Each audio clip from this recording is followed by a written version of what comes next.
The world at large is fighting against the COVID-19 pandemic. Amidst this, we came to know about the really sad news, which was regarding the Vizag gas leak tragedy, which happened on 7th May.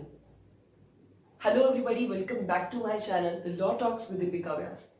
Today we're going to discuss about the tragedy that happened on the 7th of May.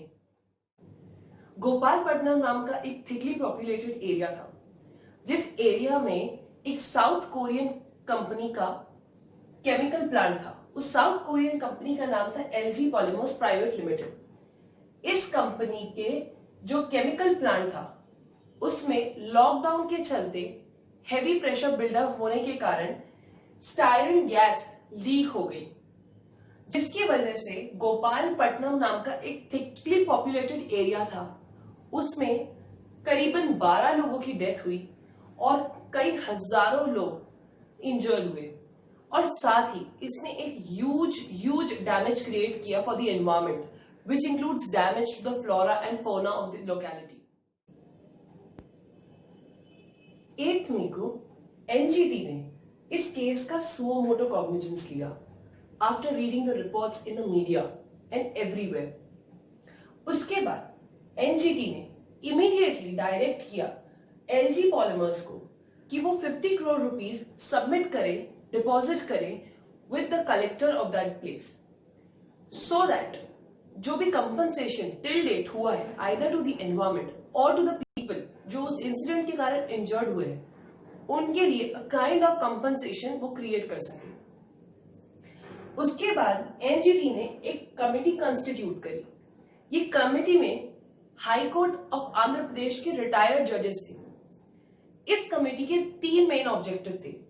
पहला, जो site थी जहां ये incident हुआ यानी वो chemical plant, उसको inspect करना।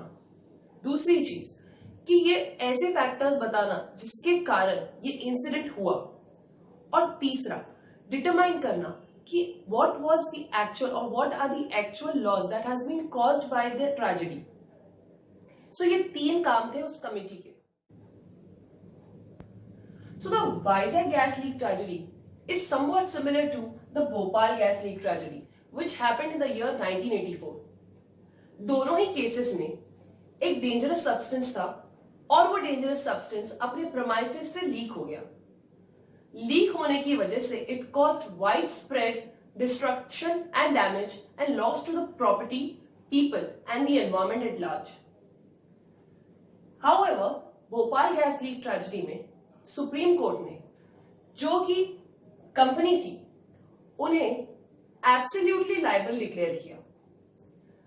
लेकिन ये जो प्रेजेंट केस है वाइजैग गैस लीक ट्रेजेडी, इसमें एनजीटी ने जो ये ओनर्स थे यानी एलजी पॉलीमर्स, उन्हें सिर्फ स्ट्रिक्टली लायबल बताया। अब आप सोच रहे होंगे एब्सोल्युटली लायबल और स्ट्रिक्टली लायबल में डिफरेंस क्या होते हैं। स्ट्रिक्टली लायबल हम तब होते हैं जब कोई नॉन नेचुरल यूज हम लैंड का कर रहे हैं और ऐसे यूज से एक डेंजरस सब्सटेंस है, जो डेंजरस सब्सटेंस हमारे प्रेमाइसेस से या हमारे लैंड से एस्केप हो गया यानी बाहर निकल गया और उस एस्केप से वाइड स्प्रेड डिस्ट्रक्शन या डैमेज कॉज हुआ है, तब आप लायबल होंगे स्ट्रिक्ट लायबिलिटी के अंडर में। लेकिन स्ट्रिक्ट लायबिलिटी में हमारे पास कुछ एक्सेप्शंस भी होते हैं, जैसे कि अगर जो एक्ट हुआ है जिससे डिस्ट्रक्शन या डैमेज कॉज हुआ है वो पेटिशनर की या प्लेंटिफ की खुद की गलती की वजह से हुआ है, या फिर कोई थर्ड पार्टी के एक्ट की वजह से हुआ है, या फिर विस मेजर यानी एक्ट ऑफ नेचर या एक्ट ऑफ गॉड की वजह से अगर कुछ हुआ है, उस केसेस में ये जो स्ट्रिक्ट लायबिलिटी का प्रिंसिपल है वो एप्लीकेबल होता है। लेकिन सुप्रीम कोर्ट ने भोपाल गैस लीक ट्रेजेडी में कंपनी को एब्सोल्युटली लायबल डिक्लेयर किया गया। एब्सोल्युटली लायबल डिक्लेयर करने का मतलब है ये जो सारे एक्सेप्शंस मैंने आपको बताए ये एप्लीकेबल नहीं होंगे अगर आपने नॉन नेचुरल यूज किया है कोई प्रॉपर्टी का और उससे कोई डेंजरस सब्सटेंस लीक होकर डैमेज कॉज किया है। उस केस में नो मैटर व्हाट, चाहे वो खुद प्लेंटिफ की गलती हो, चाहे कंसेंट से हुआ हो या फिर एक्ट ऑफ गॉड की वजह से हुआ हो, आप इसमें कंप्लीटली लायबल होंगे। एनजीटी के पास एक रिपोर्ट सबमिट हुई जिसके हिसाब से जो स्टर्लिन गैस थी जो लीक हुई वो एक हजार्डस सब्सटेंस के अंडर में आता था।